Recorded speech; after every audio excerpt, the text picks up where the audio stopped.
চুৰি কৰি দোকানত বিক্ৰী কৰাৰ প্ৰমাণ ওলাইছে। সেইটো মিছা কথা। এটা আমি নামানো এইখিনি কথা মই বাছ বেলেগ কথা বান সাহায্য সামগ্ৰী হৰলুকি কৰিলে গাঁও প্ৰধানে, এই অভিযোগ স্থানীয় ৰাইজৰ। বাইহাটা চাৰিআলিৰ মুকুন্দপুৰত ঘটিছে এই ঘটনা। মুকুন্দপুৰৰ বানাক্ৰান্ত লোকৰ বাবে আহিছিল চৰকাৰৰ পৰা কিছু সাহায্য, পশুধনৰ বাবে আহিছিল খাদ্য। সেই পশুধনৰ খাদ্য হৰলুকি কৰে মুকুন্দপুৰ গাঁৱৰ গাঁও প্ৰধান গণেশ দাসে। ৰাইজৰ অভিযোগ অনুসৰি গাঁও প্ৰধানে খাদ্য অলপ ৰাইজৰ মাজত বিতৰণ কৰি ৰৈ যোৱা খাদ্য এখন দোকানত বিক্ৰী কৰে। গাঁও প্ৰধানৰ বিৰুদ্ধে সংবাদ মাধ্যমৰ আগত ক্ষোভ উজাৰে ৰাইজে। আনহাতে ৰাইজৰ অভিযোগ খণ্ডন কৰে গাঁও প্ৰধানজনে। News desk report, ANI Assam 24/7। যিদিনাখনে আমাৰ চাপৰ বিতৰণ হোৱাৰ পিছদিনা মই গাঁৱৰ ফালে ফুৰিব মানে কি মিলত আহোঁ, ধান মানিব আহোঁতে মোক মিলতে এজন মানুহে কয় যে চাপৰ তুমি কিনা নাই নেকি?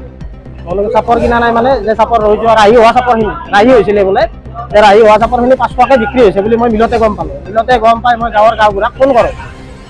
গাঁৱৰ গাঁওবুঢ়াক ফোন কৰাৰ পিছত গাঁৱৰ গাঁওবুঢ়াই মোক ক'লে যে মোৰ নামটো দি ক'লে আৰু কৈ কেনে ক'লে যে 7 বেগ চাপৰ ৰৈছিলে, আমি 7 বেগ চাপৰ বেছি দিলোঁ। মই 7 বেগ চাপৰ বেছি দিলে আমিওতো কিনিলোঁ হয়, 500 টকাকৈ যদি বেচিছে আমিও কিনিলোঁ, আমাক কিয় নাজানা নাই? তেখেতৰ লগত কোন আছে নাজানো। তেখেতক মই কল কৰিছিলোঁ, কল কৰোঁতে তেখেতে মোক তেনেকৈ কৈছে। তেনেকৈ কোৱাৰ পিছত মই ঠিক আছে তেনেকৈ কৈ মোক কৈছে যে আমাৰ দৌলৰ সত্ৰৰ নামত পইচাটো আমি সত্ৰৰ সভাপতি সম্পৰ্কত গতাই দিয়া বুলি কৈছে।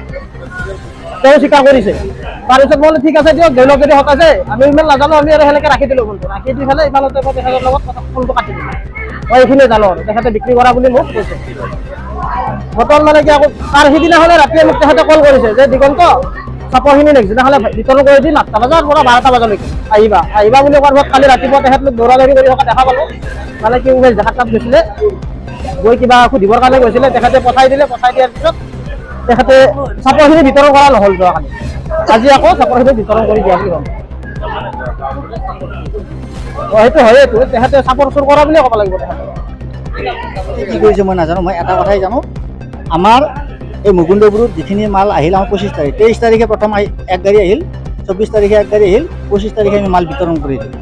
বিতৰণ কৰি দিওঁতে তেওঁলোকৰ কথা হ'ল কি, সেই মালখিনি আমি যেতিয়া বিতৰণ কৰি দিওঁতে আমাৰ কি হ'ল, হয়তো অলপমান বস্তু পিছত ৰাহি হ'ল। ৰাহি হোৱা মালখিনি আজি আমি আকৌ বিতৰণ কৰি দিছোঁ। সেইখিনি সেইটো মিছা কথা। এটা আমি নামানো এইখিনি কথা। মই বাছ বেলেগ কথা এইখিনি কথা